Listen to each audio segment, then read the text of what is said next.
الرحمن الرحيم والحمد لله رب العالمين والصلاة والسلام على رسوله الكريم وعلى آله وصحبه أجمعين. Last week we went through Surah Yunus, and this week we go through Surah Hud. Yunus and Hud were two prophets that came at different time, actually. This big time this gap between them, but not to the same people as well. The two surahs are Makki surahs.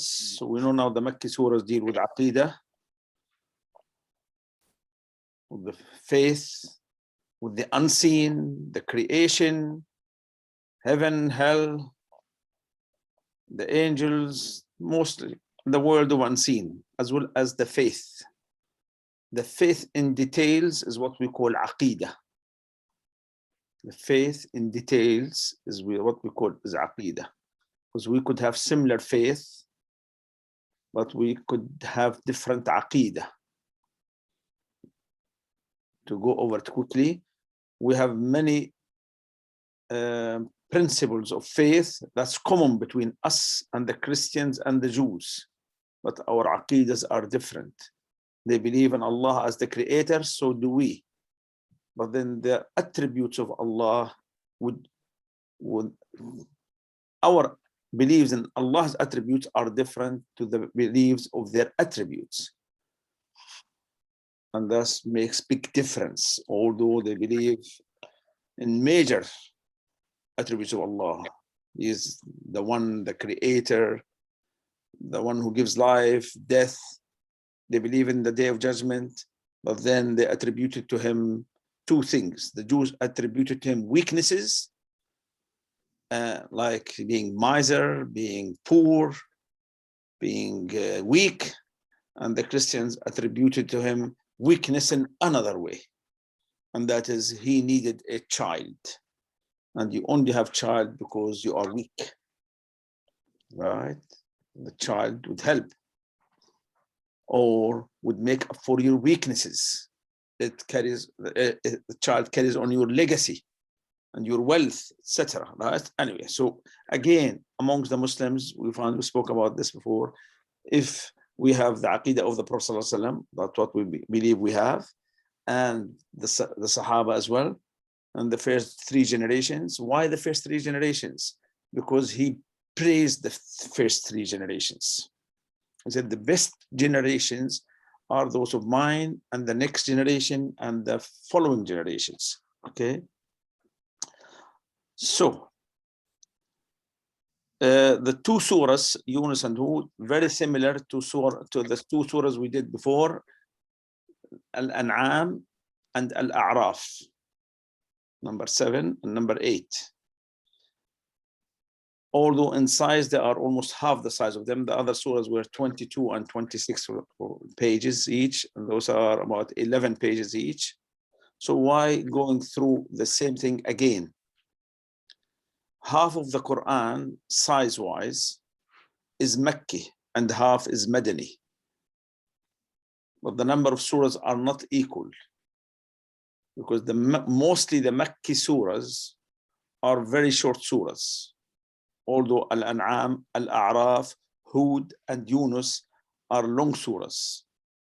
But then many other surahs, Madani surah, Makki surahs are very short, like Qul huwa Allahu ahad, Qul a'udhu rabbil falaq, Inna a'tainaka al-kawthar.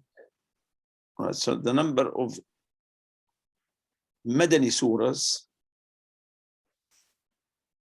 is 28 surahs. The number of the Makki surahs is 86 surahs. To remember them, put them together, 286. From left to 286 are the number of ayahs in Surah Al-Baqarah. There are 286 ayahs in Surah Al-Baqarah. If you take the 2 digits to the left, 28, that's the number of the Makki surah, Madani surahs. If you take the 2 digits to the right, from the right, 86, the number of the Madani, Makki, 86, the Makki surahs. Again, 28, the smaller number, is the number of the Madani surahs. But size-wise, it's half. Half of the Quran is Madani and half is Makki. Now, why, to answer the question, why repeating the same matter again? Because Allah not only wanted to list to us what are the principles of Islam, the pillars of Islam, He wants us to understand them well, all aspects of faith with a lot of details, and it's a joy to read them. Although they're repeated 100 times, but every time they're repeated in a different style with different informations. Surah Yunus deals with Aqidah, purely Aqidah, and one or two examples of Musa alayhi salam and Nuh. Surah Hud has more explanations, especially the story of Nuh. The surah starts with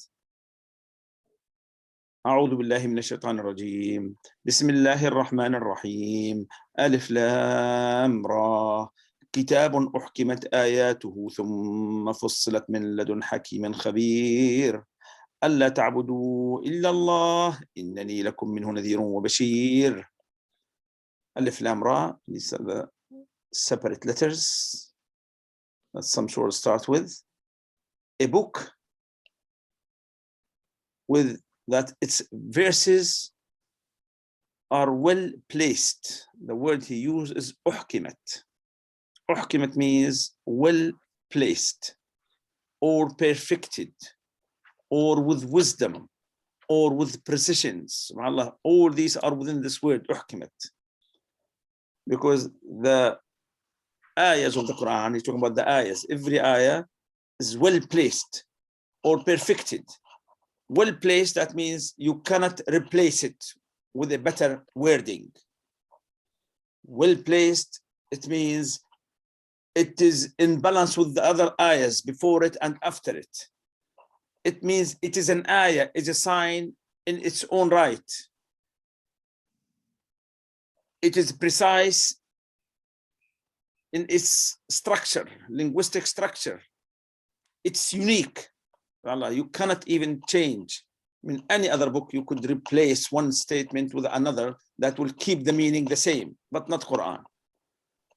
He says it has been very, Quran, a book that has its ayahs very precise. And then they are detailed. Who detailed them? From the one who is wise and informed, Allah subhanahu wa ta'ala. So he said, uhkimat. I said, uhkimat means well perfected or precise or written there with wisdom. And then he says, who did that? Allah, the all-wise. Again, look, beautiful. So now you cannot really replace the word uhkimat. In English, I use 6-7 words to explain it. But in Arabic, you cannot find another word, right? So it fits in with the words after it. It is the Hakim who did hikmat with his ayahs. You see the beauty of the Quran, right? I mean, that's why beautiful is in Arabic. But to translate it with a lot of effort, we might get somewhere. Let's be honest about it. Okay, now after this emphatic statement, Allah ta'budu illallah, innani lakum minhu nadhirun wa bashir. You should worship none but Allah. I'm a warner for you, or from him, and a bearer of good news. That is what the Prophet's job. Bashir wa Nadir, or the other way around, it's the same. In Arabic, one word for giving good news, which is Bashir, and one word for bad news. Why he's got the good news and the bad news? Bad news, he didn't say bad news, he says a warning, but usually you only warn people of bad news. Very simple. You don't believe, you don't follow this book, it's bad for you. So he is Nadir. He's warning you. There's fire at the end of your life. There is hell forever. At the same time, he is giving you hope. There is good life for you. This is a Bashir. There's good news for you. if you believe. But again, there is a price to pay, right? You got to, your beliefs got to manifest itself. What he says after, one astaghfirullah, and you should seek forgiveness and seek repentance as well. He will give you good sustenance until a stated time, and he will grace everyone with whatever virtues he deserves. But if they turn away, then I fear for you the punishment of the grievous day. What is this sustenance? Good sustenance. There is good sustenance for everybody in this world. Allah did not create us to make us starve. In general, people live good life. This good life, in general, I'm saying, in general, we'll come to the details of the not so good life after. In general, this life, as a total, it's much, much better with all the calamities that are in it than the calamities of the hereafter. So the Prophet ﷺ said, the life, this hayat dunya, this life, this lower life, is the Jannah of the kafir, the paradise of the kafir, and the prison of the believer. He did not say the hell of the believer, because we are not in hell. We cannot be in hell, no matter how difficulties we have, because of Quran, because of Islam, the joy, the happiness, the peace, the tranquility that Quran gives us, that Islam gives us. We are not in hell, right? No, even the Muslims who are being tortured in prisons, etc., those who are attacked with all these Muslim women, etc., right? They have a lot of comfort in Islam. And in general, Muslims who are not even like this, they are in good life. But the Prophet said it's a prison. What is a prison? Prison means a life with restrictions, right? In prison, you cannot go where you want to go. You cannot see who you want to see. You cannot eat what you want to eat, right? You are confined to a program by others. So prison means a lot of restrictions. And we Muslims, we live in a prison now compared to the hereafter. What is the prison? That is, we cannot do, this is haram. We cannot look here, it is haram. We cannot eat this, it is haram. We have to wake up and pray. We have to wash, right? There's a lot of discipline, non-stop discipline. But this, right? So this is the prison, but it's a happy prison, right? While the kafir, why it is heaven, although it could be very bad, especially for the starving ones, the poor one, the one who was fighting. This life compared to the hereafter, it is for them a heaven, absolute heaven. When they see what happened, they say with all the difficulties of the other life, the previous life, it was good for us. We wish we stayed there forever. And that's why the kafirs who believe in the Day of Judgment, Jews, Christians, others who believe, they don't want to die because they know they haven't been prepared for the other life, right? To Allah, He will all retain, and He is capable of all things. He's capable of resurrecting us. There is no moving creature on earth, but its sustenance depends on Allah, and He knows where it lives and where it rests. Everything is in a clear book. And He who has created heavens and earth in 6 days, and His throne was upon waters, in order to test you, which of you is best in conduct. And if you were to say you will be resurrected after death, those who disbelieve would say this is nothing but plain witchcraft. Some explanation. The first thing Allah has created is the Arsh.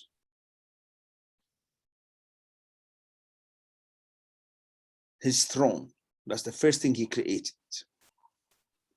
when he created it, for some reason that we don't understand, and he did not explain it, he said it was placed on water, and he didn't tell us why. Then there is no mention of the water after that. Then he created the pen. He created the pen, I think 50,000 years before he created heavens and earth.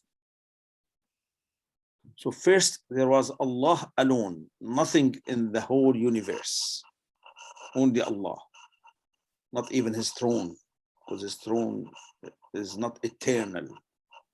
It's a creation. Anything is a creation, it means it has a history, while Allah is beyond history. So he created the pen in the hadith 50,000 years before he created heavens and earth. And he ordered the pen, write down in the preserved tablets, somewhere Allah ordered the pen to write somewhere, everything that's going to happen from the time that Allah created the pen till the last day, till the day of judgment, right? So then Allah created heaven and earth. And then Allah, he says, he created them in 6 days. Then he placed himself on the arsh. Now, Muslims really argue a lot about this matter. How did he place himself on the arsh? But the word he used, he placed himself on the arsh. So Muslims say, no, he could not have gone over the arsh and stayed there. And they're saying the truth. And other Muslims say, well, he could not have moved upwards or downwards. Imam Malik answered all these questions. Somebody asked him, how did Allah place himself upon the arsh? Remember, we are dealing with the creator that we know nothing about his physical attributes, right? We don't know anything. He has physical attributes. That's what we're going to see him. Because if he didn't have it, like the air doesn't have physical attributes, we can't see it. But Allah says, you will see him in the day of judgment. But he says, nothing is like him. So we cannot compare anything. So Imam Malik was asked, how did Allah place himself on the throne? He said, placing, the word placing or placement is a known word in Arabic, right? In any language, placing something above something is understood.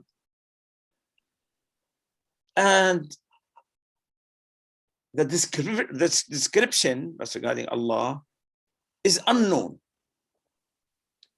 And to ask about it is bid'ah, right? Because to answer it fully, you got to describe Allah. And anywhere near this, then you are lying, because nobody can describe Allah, right? So we just say, he said, he placed himself on the arsh. We say he placed himself on the arsh. He mentioned it, right? But we cannot say no description whatsoever and no denial of it whatsoever, okay? And if we give a human being a taste of mercy from us and then withdraw it from him, he becomes despairing and ungrateful. People always blame Allah for this, for their misfortune. Their misfortune could be sometimes better for them and sometimes is a test from Allah. But you don't blame Allah for your misfortune, right? And Allah says, if we give him a taste of prosperity after some adversity has afflicted him, he will say, troubles have gone away from me. He becomes excited and proud. But Allah says, no, except those who are patient and do good deeds. Patient, that means whatever befalls them, they accept it. There is wisdom behind it. Only Allah knows best. Right? Okay. And do they say he invented it, the book? Say, bring forth 10 chapters like this. Remember, in the previous surah, that was Surah Yunus, Surah number 10. He said, bring one chapter. They were all long chapters before that. Al-Baqarah, Ali Imran, Nisa, all long chapters. He said, bring one surah. Then he said here, bring 10 surahs. Well, the number doesn't matter really, whether 10 or 1, they cannot even produce one ayah. But he said, bring something similar, right? But subhanAllah, he used the word 10 here, and the number of ayahs, surahs before that were 10. He says, and if they fail to answer you, then you should know that it was revealed with Allah's knowledge, and that there is no God but He. Will you then submit? Whoever desires the worldly life and its glitter, we will fully recompense them for their deeds therein, and therein they will not be defrauded. That means they will not be misjudged or given undergiven or less than what they deserve. So some people want their rewards in this life, the non-Muslims, and they will, because there was, I think, a hadith about there are a lot of people who do charities and they're not Muslims. Allah will reward them in this life. There are Muslims who want to be rewarded in this life, and believe me, those who are showing off, right? Those who are showing off all the time, right? People want to see them, they are pray. People want to see them, they are practicing. This is one of the signs of shirk, association with Allah, is to show off your either charity or worship.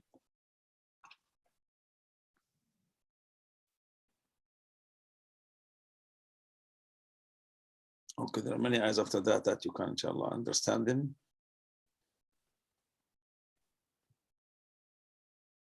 But again, it's a beautiful to read. I wish I could read every single of them. As for those who believe and do good deeds and humble themselves before their Lord, these are the inhabitants of paradise, where they will abide forever. The parable of the two groups, those who do and those who don't, is that of the blind and the deaf, and the seeing and the hearing. Are they equal in comparison? Will you not reflect? Then, okay, this is now all for the Aqidah. That's 24 ayahs. I've been through only about 10 of them roughly. And then he started telling us now the story of Nuh. The story of Nuh, it was mentioned before in Surah Al-A'raf briefly, and Surah Yunus briefly. And even the two brief stories, whether in Al-A'raf or in Yunus, were slightly different in details. Here, the story of Nuh in more details. Again, not 100% details. But if you read the whole Quran, you will get all the information about Nuh. And somebody has written a book, stories of the prophets in the Quran. He collected all the stories of each single prophet and put them in one chapter. All right.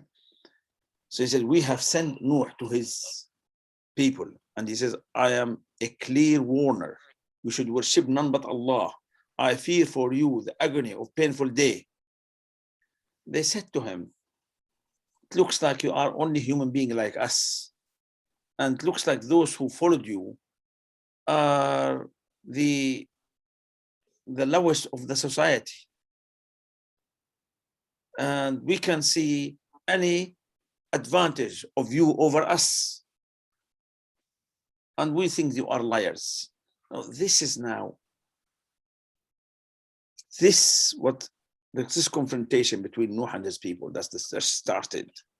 It had similar confrontation between the Prophet ﷺ and the Meccans. Again, they said similar to his system, you are lying.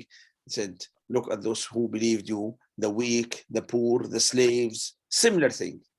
And again, we facing the same. Look who's following you, only people from third world countries, only the poor people, etc. It's the same argument. So I'm saying it's relevant all the time, right?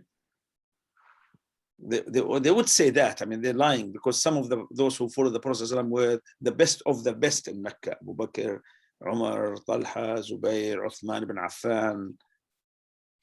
And then they all did at the end of the day, right?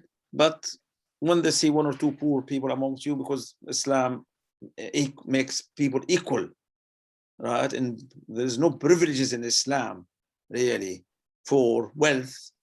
The privileges is for piety, for manners, but not for wealth or status, right? Okay, so this is how relevant this. That's why Allah brings it.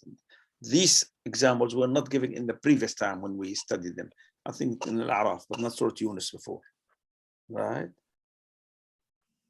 He says, he answered them, "O my people, have you considered if I stand on clear evidence from my Lord, and he has given me a mercy from himself, but you were blind to it, can we compel you to accept it, even though you dislike it?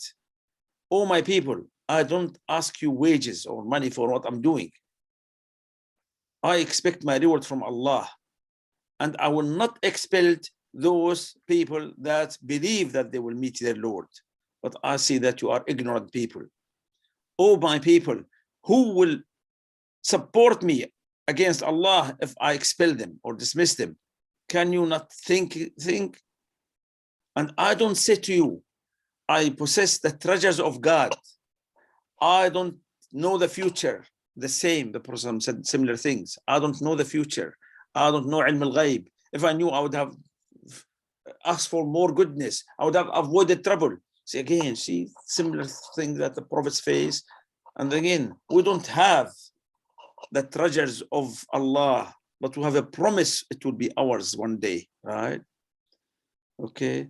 They said, look, Nuh, you have argued with us too much. We had enough with you. Okay, bring to us what you have promised of punishment. He said, he didn't say, yes, I will. He said, it's up to Allah to bring it down on you, if he wills, and you will not be able to escape. And my advice will not benefit you then, much as I may want to advise you. If God desires to confound you, he is your Lord, and to him you will all retain.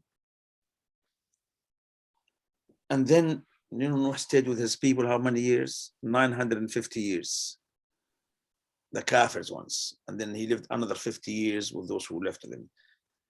Then Allah revealed to Nuh, none of your people will believe except those who have already believed. So do not grieve over what they do, and make a ship, and we are watching over you, and we are inspiring you, and do not talk to me regarding those wrongdoers. They will be drowned. Now he asked him to make a ship in a land area. Now he wasn't on a seafront. He wasn't near the shore. There was no sea where Nuh was. And he had no technology at the time. After making a huge ship that will carry many people, even to carry few people, ship is a ship, not a small boat that you can put at the back of your car, on the top of your car. It's a ship, huge ship that will see will take many people. We'll come to the ship description after. But this was not, even today, you know, the people, the ship manufacturers, they ship them very near, very close to the water, not miles away. So they thought it was funny that Nuh is building a ship, probably in the middle of the desert, or in the middle of a city, or far miles away. So they were mocking him. What are you doing? He said, if you ridicule us, we will ridicule you as well. We don't care about you. And you will see whose the punishment of Allah or the torment will come down on him. Right? And when Allah gave a sign to Nuh, he said to him, when you see the volcano erupts, this is the sign to go on board and carry in that ship a pair of every kind, and your family, and those who believed on you, except those that have been excluded. Now, in the Bible, it's a fantastic story that's not realistic. It says he carried with him all sorts of animals, a pair of each, and that's male and female of each. And that's impossible to carry with you a lion, a tiger, a gorilla, a cat, a rabbit, thousands of them, there's thousands, you know, that's impossible, right?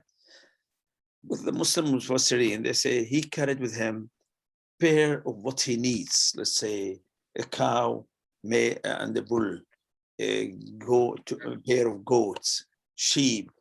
There's few things for him and himself. And those his family were 3 men, 3 of his sons. The 4th one drowned later on, we'll see later on. And he had 2 wives. One wife stayed with him, the other wife, Allah did not save her. And most Muslim historians, they say the other people who believed in him were under 80. So we're talking about a ship of reasonable size. That could be doable, not a ship 10 times bigger than the Titanic, right? And then took anyway. So it was, and remember at the time it was difficult, but he built the ship, and it was the people mocking him. Why are you building the ship? About 100 miles away from the sea. Anyway, so when the volcano erupted, he went on the ship, and people still were laughing. What's he doing? You just imagine somebody sitting in a ship in the middle of the desert, and suddenly start raining, right? We'll see what Allah says here. He says, embark in it. In the name of Allah shall it be sailing, and encourage. Anchorage, was it? Anchorage. Right. My Lord is indeed forgiving and merciful. Now start raining heavily. Raining, pouring so much. Not only that, there was the earth suddenly burst with springs. So there was water coming from the earth, pouring. It became like a tsunami. The water became waves like mountains. I mean, the people before us did not know what a tsunami was, but now we've seen what tsunami, what does to calm water. The waves became 20-meter high, isn't it? A few years ago, right? Because of an earthquake in the sea. Then Allah did the same thing where this huge water made huge waves. And the idea of huge waves, that people will not swim comfortably. They'll drown even if they cling to pieces of wood, etc. Right? That's the idea of like what happened in tsunami. Thousands of people died, right? So Allah says, it sailed amidst waves like hills. And the son of Noah, one of his sons, not the 3 that are with him, the son, Noah called him, son, come with us. Don't be with the kafirs. They haven't died yet. He says, no, I will go up to a mountain. It will protect me. It will give me refuge. Refuge means asim. Noah answered, there is no asim, no refuge from Allah today, right? And then a wave came and took him away, and he was drowned. And they all drowned. Now in the Bible, again, it's this fantastic story that does not say it in the Quran. It says the whole globe was filled with water, and it became all like mountains upon mountains. That's impossible. It didn't happen. It's not impossible for Allah, but it didn't happen. That means the area where the people of Noah were there, and probably they were the remnants who lived from Adam time, most of them, the area probably, again, we know that tsunami can hit large areas, but not the whole earth. But the Quran doesn't say that every sort of animal was in the ship, nor that the whole globe was drowned, right? And then Allah, after the people have died, Allah said to the earth, swallow your waters, right? So the water sunk in the ground, and ordered the skies to stop pouring. The matter has been settled. The ship settled on a mountain. And thus people now, they say they found it in South Turkey or north of Iraq. And there's a lot of evidence that that is true, really. The size of it is about 150 meters long and 20 meters wide, because why? Why the evidence is that that could be the ship? For 2 things. You never find in the whole world or in the history of mankind ships on mountain, and they found it on a mountain, which is hundreds of miles away from the sea. North of Turkey is to the Arabian Gulf is at least 500-600 miles, right? So it's 100. So they found the wrecks of a ship is very old as well, and not far away from it there are volcanoes, And the third reason why it could be, because somewhere else in the Quran, Allah said, I will make this is a sign. وتركنا فيها آية. We made it a sign. So that means people will find it. Still, Allah knows best. Nuh said when his son drowned, oh Allah, my son, Nuh, and you promised me to save my family, but you are the wisest of the wise. Allah says, no, Nuh, he is not one of your family. It is not righteous deed to do, because he was kafir, so it's not your family, right? So the family in Islam is your Islamic family, the family in faith. Not that all the Muslims are one family, but the Muslims, brothers, are different. But once someone becomes a kafir, he's not your son. It's a lesson for us Muslims, right? Oh, I admonish you, lest you become one of the ignorant. He says, oh my Lord, I seek refuge with you from asking you about what I have no knowledge of. Unless you forgive me and have mercy on me, I will be one of the losers. Allah says, oh Nuh, disembark with peace from us and with blessings upon you and upon communities from those with you and other communities. We will grant prosperity, and then a painful torment from us will befall them. So that means that those who were saved with Noah, they will go to heaven, hopefully, but not their descendants, because this is what happened after them. Many kafirs among them, isn't it? So Allah says, from those who were with you, some will go to, or their descendants, some will go to heaven and some will go to hell. And that is the matter till the day of judgment. We cannot guarantee this, right? Allah says, this is the news of the unseen that we have revealed to you. Neither you nor your people knew about it. And so be patient, and the future belongs to the pious ones. Now, after that, Allah tells us the story of another prophet, Prophet Ad, Prophet Hud. Hud is the prophet, Ad is his people. Again, similar confrontation, but that confrontation is not like Noah's. Noah is the first Rasul, remember that. Right? Before him, there was Idris, a Nabi, said that last time, yeah? Because his people were kafirs. So before the people of Noah, there were no kafirs. They were Muslims who've gone astray, or gone slack in their prayer, etc. So Allah sent them Idris. But then the people of Noah became kafir, Allah sent them a messenger. After that, years after, then other people called Ad, who lived in south of Arabia. Again, their prophet was Hud, and that's the surah name is Hud. Again, beautiful confrontation between them and their prophet, and again, many of it applicable to what happened between the Prophet ﷺ and the people of his people. Many things there. Again, subhanAllah, it is as a reassurance to the Prophet ﷺ, a support to the Prophet ﷺ about other prophets, and what did he answer what did they answer when they met, and what Allah has replied to all of this, right? So as I said, it's all relevant. Whatever you read it, when you read it, you don't remember all these things I told you about, the divisions, etc., the classifications, but you just find every ayah is relevant, every ayah is good. Allah, this is the miracle of the Quran, right? And then he mentioned the story of Salih. Salih was the prophet for Thamud. They were from North Arabia. Now this Salih, again, he's different than others, that he is the one who performed a miracle. The prophets before him, like Yusuf, like Nuh, and who did not perform miracles, unless you consider the sea one, but that ended them all together. That they wanted a sign, then he struck a rock, it becomes a camel, and they promise him, if you can make that rock a camel, we'll believe in you. By Allah's permission, it became a camel. So what they did to it, they killed it, and Allah destroyed them, right? Again, not much details how Allah destroyed them, but the people of Hud were destroyed by wind. The people of Salih were destroyed by lightning. Okay.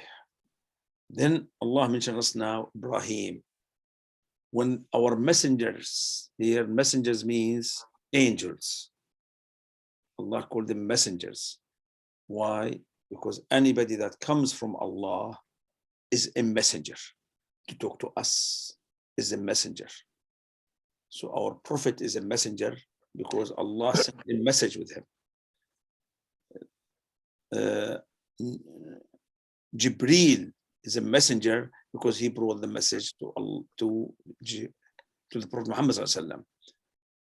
Okay, but different audience. He came to the prophets, Jibreel, and the prophets came to human being.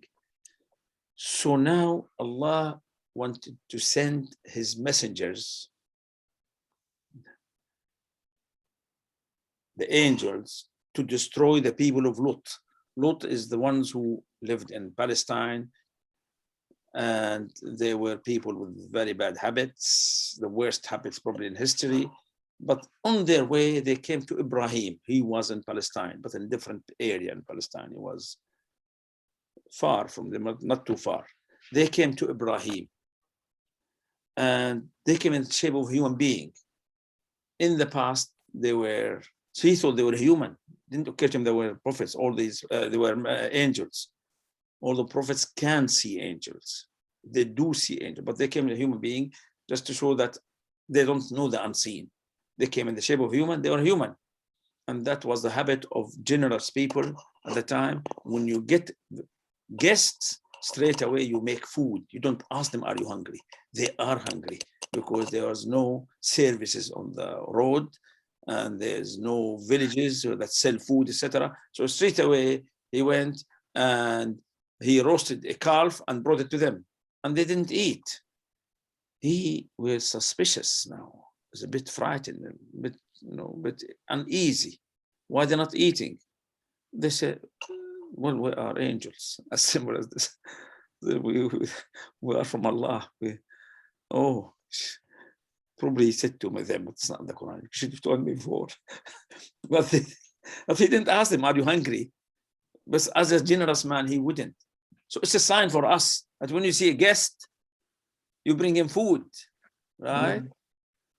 Yes, I know a woman, may Allah give her mercy, she died. She used to do that every time I used to go to her house to see her husband. She used to make food for me. Anyway, right, without asking, right, without asking. So when they said, we are going to sort out the people of Lut, as I said, Lut had strange habits, weird habits. His wife knew about him, Sarah. She laughed because she found it funny, right, the habits of the people of Lut. And she was an old woman. So the angels probably liked it that she laughed. They said to her, oh, you're going to have a child. His name is Ishaq. And after Ishaq will have a son called Yaqub. Now she stopped laughing. She's an old woman in her 70s.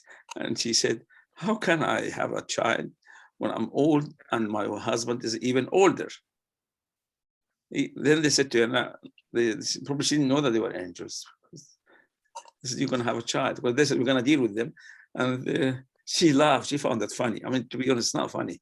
But for a pure woman like her to hear these people doing these bad things, he said, she laughed. Anyway, Allah said she laughed. And she said, how can I have a son now at this age? But then they told her that he'll be a prophet. His son will be a prophet as well. Right? It says, do you wonder at the decree of Allah? The mercy and blessing of Allah upon you, the people of the house, Ahl al-Bayt. He called them Ahl al-Bayt, the people of the house. So the people of the house of the Prophet is the Prophet and his wives. The Shia say no, is the Prophet and his 12 descendants. That's not true. Ahl al-Bayt, that's in the Quran. It says Ahl al-Bayt is only him and his wife in the house, right? So say peace and blessing on you, the people of the house. For Allah is praiseworthy and glorious, right? So they went now to Lut. I don't know why they went to Ibrahim on the way, subhanAllah, just to warn him or something, because this town actually was in Khalil, which is not from where they were in Palestine now. It's only something like 30, 40 miles away. But anyway, So when they came to Lut, they came as a human being as well. And he was a bit embarrassed because his people are bad. And then his people came knocking in the door. We said, you got guests, etc. He was so embarrassed and felt helpless. He didn't have a family because he didn't originally come from that town. He came from Iraq with Ibrahim. When Ibrahim became prophet, he was the only one who believed in him. And they both left and they ended up in two different Palestinian cities. So he stayed with those people, and then he found out those people were no good, right? So when they came to him now, they heard that he's got guests. Then he was so embarrassed. And then the angel said to him, you know, he said, I wish I had strength to stop you, or I could rely on strong support, or I have strong quarters. That's better than this translation. I wish I'm strong enough to defend my guests, the whole town against him alone. And this is guest probably 2 or 3. Or I can rely on strong quarters, means I have big family, etc. The Prophet ﷺ said, may Allah have a peace on my brother Lut. Good prophets are brothers, aren't they? He was relying on strong support. Who was that? Allah. Right? But that he felt so helpless with these vicious people coming to attack him. And the Prophet ﷺ said, after Lut, Allah did not send a prophet, but he had a family backing.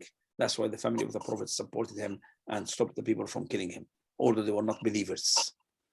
After Lut, all the prophets came, they had the family backing because of his dua. Oh, Allah, give me some people to support me. And Allah made his, right?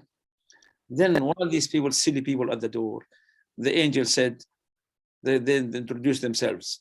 We are the angel from your Lord. They will not harm you.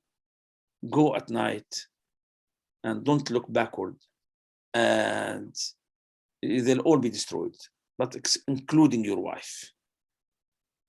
Early in the morning, Allah said, we turned it upside down.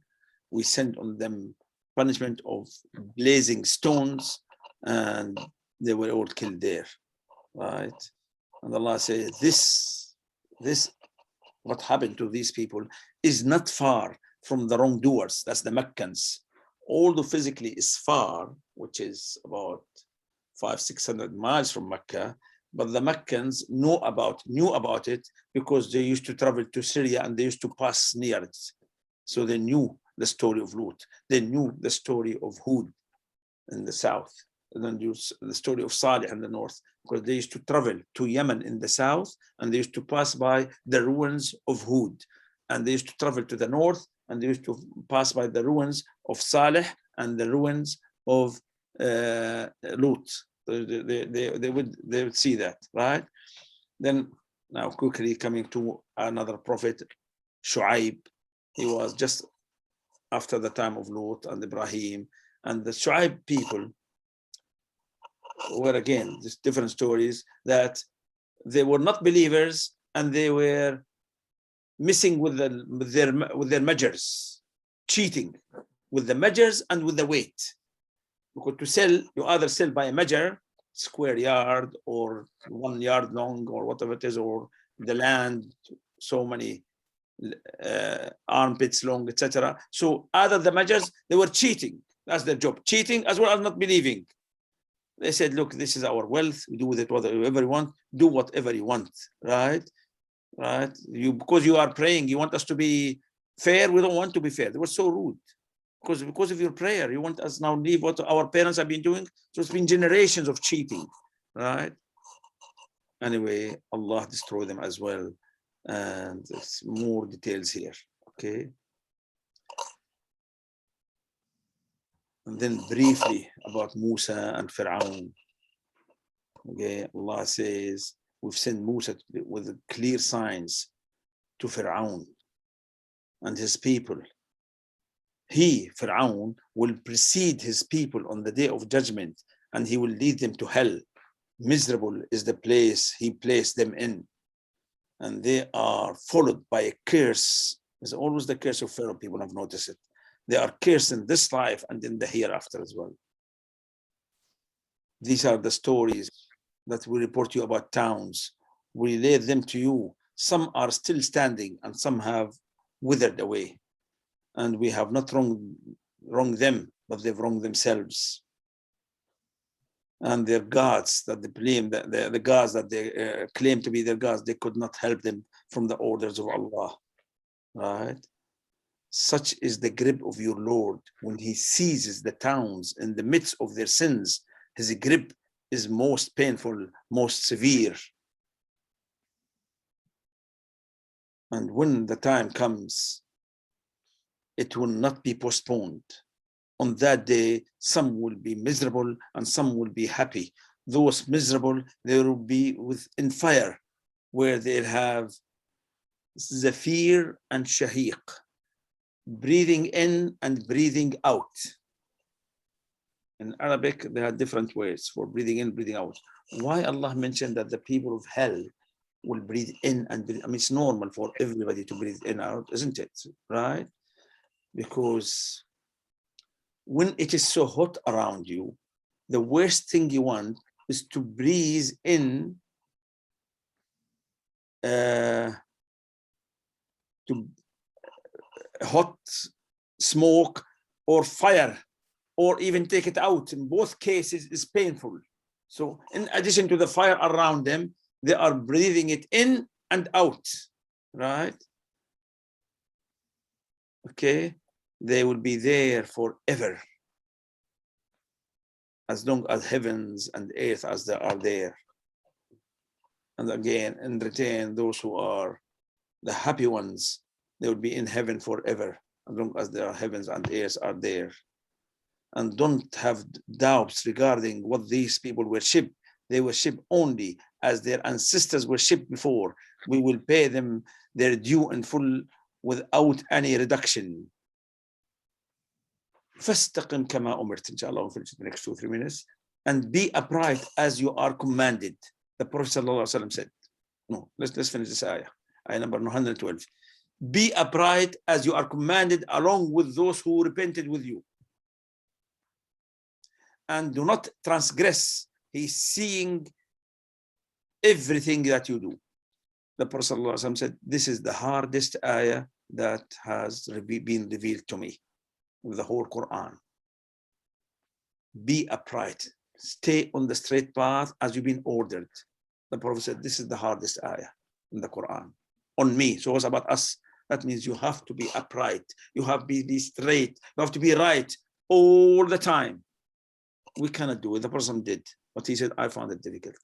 Right? So he said, this is the most difficult. And do not incline towards those who do wrong. Usually here, do wrong, the kafir means.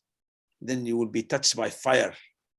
This is a warning to the Muslims who rely on this kafirs, like many Arab countries rely on the French, the Americans, the Jews. Allah says you'll be touched by fire. Well, not Arab countries, non-Arab countries just as bad, to be honest. Let's be honest about it. Right? We've got chamchas everywhere. وَمَا لَكُم مِّن دُونِ اللَّهِ مِنْ أَوْلِيَاءَ ثُمَّ لَا تُنصَرُونَ. And you will have no one to save you beside Allah. And establish prayer days and night, and even during the night, right? For the good deeds, swipe out the bad deeds.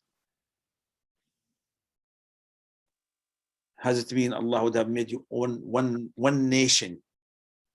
That means all believers, but they'll all be different, and except whom Allah has mercy on. And that's why He created them.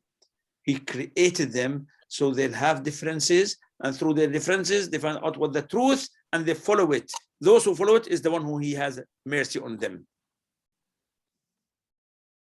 Right, finally. Everything we narrate to you of the history of the messengers is to strengthen your heart there within. The truth has come to you in this, and a lesson and a reminder for the believers. And say to those who don't believe, act according to your ability, and so will we. And wait, for we are waiting.